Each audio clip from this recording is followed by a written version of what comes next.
კაცობრიობა სწორი განვითარებისთვის აუცილებლად ჭირდება წარსული გამოცდილებების ცოდნა და მისი სწორად გაანალიზება. წარსულის ობიექტურად აღწერაზეა დამოკიდებული რეალურად გამოსადეგი მომავლის დაგეგმა. ამისათვის კი საჭიროა ჭეშმარიტი, მიუკერძოებელი და ობიექტური ინფორმაციის არსებობა. ამ საქმეს დღეს ემსახურება ისტორიოგრაფიული მეცნიერება, რომლის დანიშნულებაა დოკუმენტურ თუ არქეოლოგიურ წყაროებში მოძიებული არტეფაქტების მეშვეობით დაადგინოს რეალური ან მასთან მიახლოებული წარსულში მომხდარი მოვლენის აღწერა. დღეისათვის ისტორია შეისწავლის არაერთი სამეცნიერო წრე, რომელიც უამრავ ქვედარგსაც მოიცავს თავის თავში. ეს ყველაფერი კი დაიწყო ჰეროდოტემ, რომელმაც თავისი სწორი კვლევებით საფუძველი ჩაუყარა თავად დარგის ისტორიოგრაფიის წარმოშობას. ჰეროდოტე ცხოვრობდა დაახლოებით 2500 წლის წინ, კერძოდ ძველი წელთაღრიცხვის 490-495 წლებში. ის დაიბადა ქალაქ ჰალიკარნასში, რომელიც დღევანდელი თურქეთის ტერიტორიაზე არსებული ქალაქი ბოდრუმია. იმ მომენტში ის ბერძნულ-კარიული ქალაქი იყო და სპარსეთის იმპერიის შემადგენლობაში შედიოდა. იგი წარჩინებულთა ოჯახში დაიბადა. ახალგაზრდობაში ის მისი ქალაქის მმართველ და სპარსეთის კოლაბორანტ ტიგრან ლიგდამიდის წინააღმდეგ მებრძოლთა პარტიას შეუერთდა, რასაც მოჰყვა მისი პოლიტიკური დევნა. ის უბრალოდ გააძევეს საკუთარი სამშობლოდან. ერთი პერიოდი ის ცხოვრობდა კუნძულ სამოსზე. შემდეგ დაიწყო ხანგრძლივი მოგზაურობა იმ პერიოდის სპარსეთის იმპერიის ფარგლებში. მან ოჯახის გავლენების და სიმდიდრის მეშვეობით მოიპოვა სამეფო გზის საშვი, რითიც თავისუფლად შეეძლო გადაადგილება მთელი სპარსეთის იმპერიის ტერიტორიაზე. სწორედ ამ დროს დაიწყო მან თავისი ჩანაწერების გაკეთებაც. თავისი მოგზაურობისას ის უსმენდა ადგილობრივების გადმოცემებს, თუმცა მათგან მოსმენილ ამბებს ის ფრთხილად ეკიდებოდა. მუდამ ამბობდა, რომ ის წერდა იმას, რაც უთხრეს. არ ჰქონდა პრეტენზია, რომ ეს სიმართლეა. მანვე შექმნა ტერმინი ისტორია. ეს ბერძნულად კვლევაძიებას ნიშნავს. მან შეიმუშავა ამბის აღწერის მეთოდიკა, რომელიც აუცილებლად გადამოწმებას და შემდეგ ინფორმაციის დახარისხებასაც მოიცავდა. მუდამ ცდილობდა ობიექტურად აღეწერა ესა თუ ის მოვლენა, განსხვავებით იმ ეპოქის სხვა ამბის მთქმელებისა, რომლებიც ამა თუ იმ ფაქტს ან მოვლენას მიაწერდნენ რომელიმე ღმერთს, წინასწარმეტყველებას თუ ვინმეს წყევლას. სწორედ ჰეროდოტეს მიერ შემუშავებული მეთოდი აღმოჩნდა ყველაზე სწორი დანარჩენი დროის განმავლობაში და სწორედ ამ მეთოდის საფუძველზე შეიქმნა კიდეც ჩვენთვის ნაცნობი ისტორიოგრაფიაც. მიუხედავად იმისა, რომ ჰეროდოტეს მიერ აღწერილი სამყაროს მასშტაბი საკმაოდ შეზღუდულია, ის პრაქტიკულად მოიცავს სპარსეთის იმპერიის და საბერძნეთის გავლენის ქვეშ მყოფ ქვეყნებს თუ ქალაქებს. თუმცა მაინც საკმაოდ დიდ ფართობს მოიცავს ის, რაც მან აღწერა. იმ ეპოქის სატრანსპორტო საშუალებებით ამ ყველაფრის მონახულება საკმაოდ დიდ დროსა და ფინანსებთან იყო დაკავშირებული. მიუხედავად იმისა, რომ ის წარჩინებული ოჯახის წევრი იყო, მაინც გაუჭირდებოდა ასეთი მასშტაბის მოგზაურობის ფინანსური უზრუნველყოფა. ამიტომაც დღეს არის ეჭვი, რომ ჰეროდოტეს მოგზაურობა არ იყო უბრალოდ ენთუზიასტის ან ვაჭრის გზა. მით უმეტეს მის საბოლოო საცხოვრებელ ადგილს თუ გავითვალისწინებთ, რომ ის საბერძნეთში დაფუძნდა მოგზაურობის შემდეგ. არის ეჭვის საფუძველი, რომ სწორედ საბერძნეთის დავალებით და დაფინანსებით დადიოდა მოგზაურობაში. თავისუფლად შეიძლება ითქვას, რომ მან ფასდაუდებელი სადაზვერვო ინფორმაცია მოაგროვა საბერძნეთისთვის სპარსეთის იმპერიის შესახებ. ისეც მოხდა, რომ როდესაც ის ათენში თავის ხელნაწერებს კითხულობდა, აღფრთოვანებულმა ათენელებმა მას 10 ტალანტი ოქრო აჩუქეს, რაც დღევანდელი ღირებულებით დაახლოებით 50 მილიონი დოლარის ექვივალენტია. ცხადია, ამხელა თანხას თუნდაც საკმაოდ საინტერესოდ გადმოცემული, მაგრამ უბრალოდ ზღაპრების მოყოლისთვის არავინ მისცემდა მას. საბერძნეთის მხრიდან ჰეროდოტეს დაფინანსების მიზეზი შესაძლოა ყოფილიყო მზადება დიდი ომისთვის სპარსეთის წინააღმდეგ. ასეთ შემთხვევაში მის მიერ ფარულად მოპოვებული სადაზვერვო ინფორმაცია სწორედ ფასდაუხდებელი იქნებოდა. თანამდროს პარალელურად ჰეროდოტე აწარმოებდა სამეცნიერო სამუშაოსაც, მის მიერ ნანახი ადგილების, ხალხის კულტურის და მათი წარსულის გამოკვლევით. სწორედ ამ სამუშაოს მეშვეობით შექმნა კიდეც მან ეს მეცნიერება. მის მიერ აღწერილი არის არაერთი ქვეყანა, ობიექტი თუ კულტურა. მან პრაქტიკულად მონუმენტური ნაშრომი შექმნა სახელად ისტორია, რომელიც მოგვიანებით ალექსანდრიელმა მეცნიერებმა დაყვეს 9 წიგნად მუზეუმების სახელების მიხედვით. ამ მოთხრობის ძირითადი ღერძი სწორედ ბერძნულ-სპარსული დაპირისპირების აღწერაა, რომელიც ძველი წელთაღრიცხვით 449 წლებში მიმდინარეობდა. თუმცა იმისათვის, რომ ამ დაპირისპირების მიზეზები ნათელი ყოფილიყო, ის ღრმა წარსულს შეეხო. იმ თხრობაში ჰეროდოტე იწყებს აზიისა და ევროპის პირველი დაპირისპირებებით, მაგალითად მითიური გატაცებები იოსი, ევროპის და ელენესი. შემდეგ ამ მითოლოგიიდან გადადის უკვე რეალურ ისტორიაზე და დეტალურად აღწერს ძველი წელთაღრიცხვის მე-7-მე-6 საუკუნეებში განვითარებულ მოვლენებს, კერძოდ ლიდიის სამეფოს, მიდიის აღზევებას და კიროს დიდის მიერ სპარსეთის იმპერიის დაარსებას.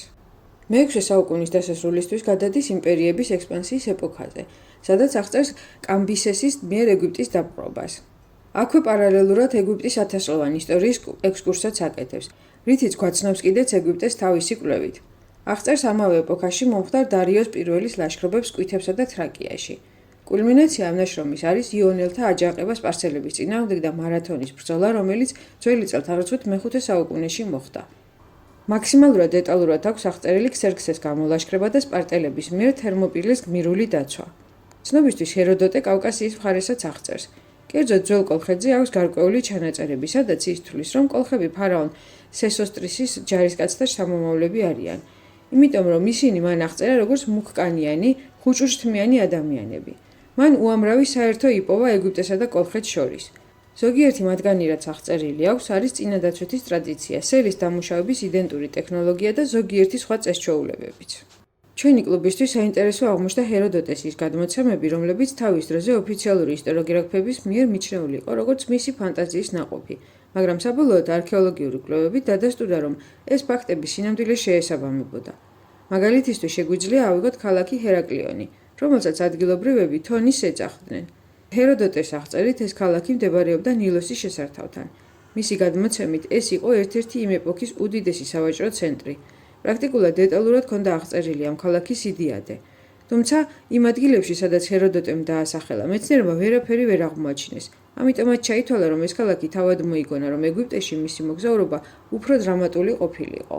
თუმცა 2000-იან წლებში ფრანგმა არქეოლოგმა ფრანკ გოდიომ ალექსანდრიის მახლობლად ყურეში დაახლოებით 10 მეტრის სიღრმეზე იპოვა ეს ქალაქი. იქ იყო გიგანტური ქანდაკებები, გემის ნამსხვრევები, ქუჩები, სასახლეების ნანგრევები, რაც მთავარია დიდი გრანიტის სტელა, სადაც პირდაპირ ეწერა, რომ ეს იყო ქალაქი თონისი.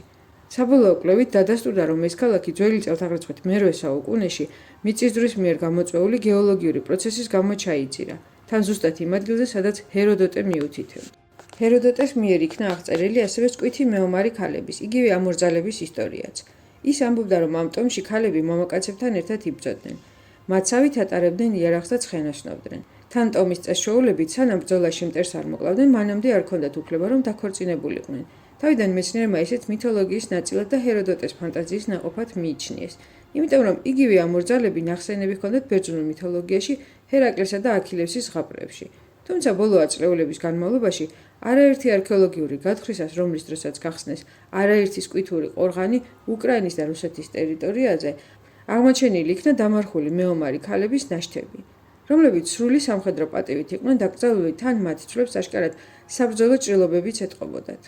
ასევე სკვითებზე წერს ჰეროდოტე, რომ ისინი ადამიანის, კერძოდ მოწინააღმდეგის თავის ქალას სასმისად იყენებდნენ, ხოლო მათი ტყავისგან კი გარკვეულ საგნებს ამზადებდნენ. ასევე საუბრობდა მასობრივ მსხვილშეწირვაზე მეფის სამარხის გარშემო. თავიდან მეცნიერებმა ჩათვალეს, რომ ჰეროდოტემ სპეციალურად დაწერა ეს სკვითებზე იმ მოტივით, რომ ისინი ბარბაროსებად წარმოეჩინათ. თუმცა საბოლოოდ იმავე ყორღანების კვლევისას აღმოჩნდა, რომ მეფის გარშემო უარმრავი სამარხი იყო, როგორც ამ მეფის მსახურისა, ისე მათი ცხენებისაც. ასევე ნაპოვნი საგნების ანალიზით დაადგინეს ისიც, რომ გარდა ცხოველის ტყავისა, ადამიანის კანიც იყო გამოყენებული მათ შესაქმნელად. კიდევ ერთი ჩანაწერი, რომელიც არ მიიჩნიეს რეალობად, იყო გემის სახელად ბარისი. ჰეროდოტეს გადმოცემით, ძველ ეგვიპტელები აკაციის მასალისგან ამზადებდნენ აგურისებრ ფიცრებს, რომლებსაც ერთი მეორესთან პაპირუსით აკავშირებდნენ. აღწერილობით საკმაოდ სუსტი კონსტრუქცია გამოდის. რა თქმა უნდა, ჩაითვალა, რომ ასეთი ტიპის გემი ვერ გაჩერდებოდა წყალზე და დაიშლებოდა. თუმცა იმავე ჩაძირული ქალაქის ჰერაკლიონის შესწავლისას აღმოაჩინეს გემსაშენის ნაშთები, სადაც ერთ-ერთი გემი იდეალურად იყო შენახული, რომელიც ზუსტად იმავე კონსტრუქციის იყოს, რასაც ჰეროდოტე აღწერდა 2500 წლის წინ. ასევე ტყუილად ჩაუთვალეს ის ისტორიული ფაქტიც, რომლის მიხედვითაც ფარაონ ნექო მეორის დავალებით ფინიკიელმა მეზღვაურებმა აფრიკას შემოუარეს. მათ დაიწყეს მოგზაურობა წითელ ზღვაში და ჰიბრალტარის სრუტის გავლით ხმელთაშუა ზღვაში შემოვიდნენ. ამ მოგზაურობას 3 წელი დასჭირდა. თავად ჰეროდოტეს არ სჯეროდა ამ ამბის. მათ უბრალოდ ვერ დაიჯერეს, რომ აფრიკა ამხელა შეიძლება ყოფილიყო. ის აღწერილობაში იმასაც ამბობდა, რომ ფინიკიელების თქმით გარკვეული პერიოდის შემდეგ დღის განმავლობაში მზე მათ მარჯვნიდან ჰქონდათ. ის რომ აფრიკის შემოვლისას მზე მარჯვნიდან დგება, მით უმეტეს, როცა კეთილი იმედის კონცხთან არის გემი, დადგინდა უკვე მაშინ, როდესაც შედარებით თანამედროვე ექსპედიციებმა იგივე გზა გაიარეს. ეს მარტივად აიხსნება იმ განხრით, რომ ეკვატორის გადაკვეთის შემდეგ თუ დასავლეთისკენ წახვალ მზე დგება მარჯვნივ. ამ ფაქტის მოგონება ჰეროდოტეს ინტერესში არანაირად არ შედიოდა. მით უმეტეს, რომ თავადვე არ სჯეროდა ამ ამბის, მან უბრალოდ სხვისი მონაყოლი აღწერა და გადმოგცა. აქვე უამრავი გადმოცემა აქვს ჰეროდოტეს, რომელიც რა თქმა უნდა ფანტასტიკის სფეროში გადის, რა დღის თუნდაც გიგანტური ოქროს მთხრელი ჭიანჭველების ისტორია. ის ინდოეთის ერთ-ერთ რეგიონს აღწერს, რომელიც დღევანდელი პაკისტანის ტერიტორიაზეა, სადაც მისი გადმოცემით ძაღლზე პატარა, მაგრამ მელაზე დიდი ბეწვიანი ჭიანჭველები ცხოვრობდნენ, რომლებიც მიწისძვრის პერიოდში გარეთყდნენ ოქროს ქვიშას. ხოლო ადგილობრივი ინდოელები ამ ოქროს იპარავდნენ ბუდეებიდან, მანამ მათ მწერები დაედევნებოდნენ. ასევე ჰეროდოტეს მიერ ბაბილონის აღწერაც დიდი კითხვის ნიშნებითაა გამორჩეული. მის მიერ აღწერილი ქალაქის მასშტაბები და კედლის ომები ძალიან გიგანტურია. არც ერთი არქეოლოგიური კვლევით მისი აღწერილობა არ დასტურდება. ასევე აღწერილი აქვს ბაბილონური კანონი, რომლის მიხედვითაც ყველა ადგილობრივი ქალი ვალდებული იყო ცხოვრებაში ერთხელ მაინც პროსტიტუციით დაკავებულიყო, რომ აღებული ფული იშთარის ტაძრისთვის შეეწირა. არანაირმა არქეოლოგიურმა კვლევამ, სადაც მოძიებული იქნა ლურსმული დამწერლობის ნიმუშები, ეს არ დაადასტურა. პირიქით, იგივე ჰამურაბის კანონებში ოჯახის სიწმინდე მკაცრად იყო დაცული. სავარაუდოდ ჰეროდოტეს სურდა, რომ ამით აღმოსავლური კულტურის ეგზოტიზაცია მოეხდინა. იმავე შავი ზღვის ჩრდილოეთში მოგზაურობისას მან აღწერა ასევე უცნაური ტომებიც. ერთი ტომის წარმომადგენლები მაქციებად დაასახელა, რომლებიც წელიწადში ერთი დღე აუცილებლად მგლებად იქცეოდნენ ხოლმე. ცნობისთვის მაქციის პირველი წერილობითი მოხსენება სწორედ ჰეროდოტეს ეკუთვნის. ასევე აღწერა ციკლოპებიც, ცალთვალა ადამიანები, რომლებსაც არიმასპები ერქვათ. მისი გადმოცემით ეს ადამიანები გამუდმებით ეომებოდნენ გრიფონებს ოქროს გამო. ალბათ გაგიკვირდებათ, რატომ დაინტერესდა ჩვენი კლუბი ჰეროდოტეთი. როგორც უკვე ვახსენეთ, სწორედ ჰეროდოტეა ისტორიოგრაფიის როგორც მეცნიერების შემქმნელი. ჩვენი კლუბი კი თავისი არსით სწორედ ამ ოფიციალური მეცნიერების მიერ გაწერილ დოგმებს ებრძვის.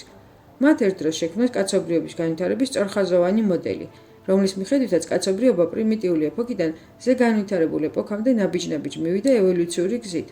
ამ დროს ჩვენ გვაქვს უამრავი არტეფაქტი უძველესი ისტორიიდან, რომელსაც ისტორიოგრაფები აღწერენ როგორც რელიგიური დანიშნულების ნაგებობას ან ვინმე დიდგვაროვანი სამარხს, თუნდაც აღვნიშნოთ ეგვიპტური პირამიდები ან ბაალბეკის ტაძარი, ვინდა სამხრეთ ამერიკული მეგალითები.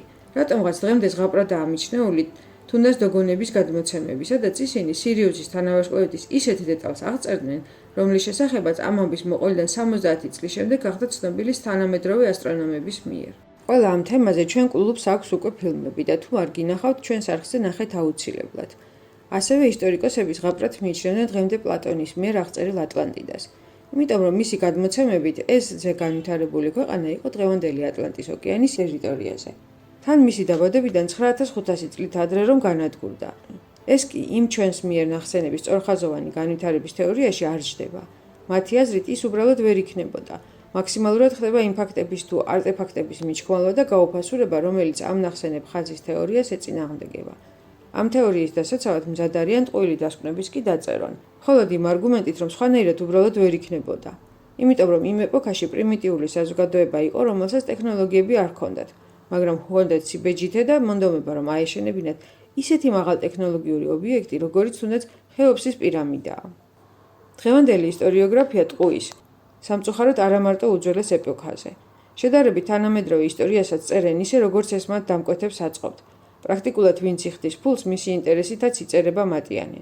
ზუსტად ასევე იქცეოდა იმ მეცნიერების შექმნის დასაწყისშივე ჰეროდოტეც. ის იყო საკმაოდ მიკერძოებული და სუბიექტური, ყველა იმ თემაში, რაც კი საბერძნეთს ან მასთან დაკავშირებულ ქვეყნებს ეხებოდა. თუნდაც მის მიერ აღწერილი ქსერქსეს ლაშქრობა რადღირს, სადაც მან ბერძნების სიდიადის წარმოსაშენად ქსერქსეს არმიის რაოდენობად 5 მილიონამდე ადამიანი დაასახელა. ასეთი რაოდენობის არმიის შეკრება და შემდეგ მომარაგება დღესაც კი საკმაოდ რთული საქმე არათუ ანტიკურ ეპოქაში. მან ამით შთამომავლობა შემოუნახა ისტორია თავისი ერის სიდიადეზე, რომელმაც თავისი ქვეყნის მოსახლეობაზე მეტად დიდი არმია დაამარცხა.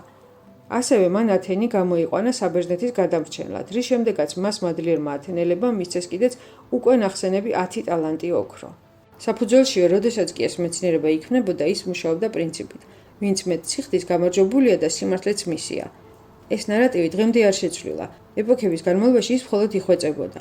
ამ ყველაფრის გათვალისწინებით და გაანალიზებით იბადება ერთი ძალიან საინტერესო შეკითხვა.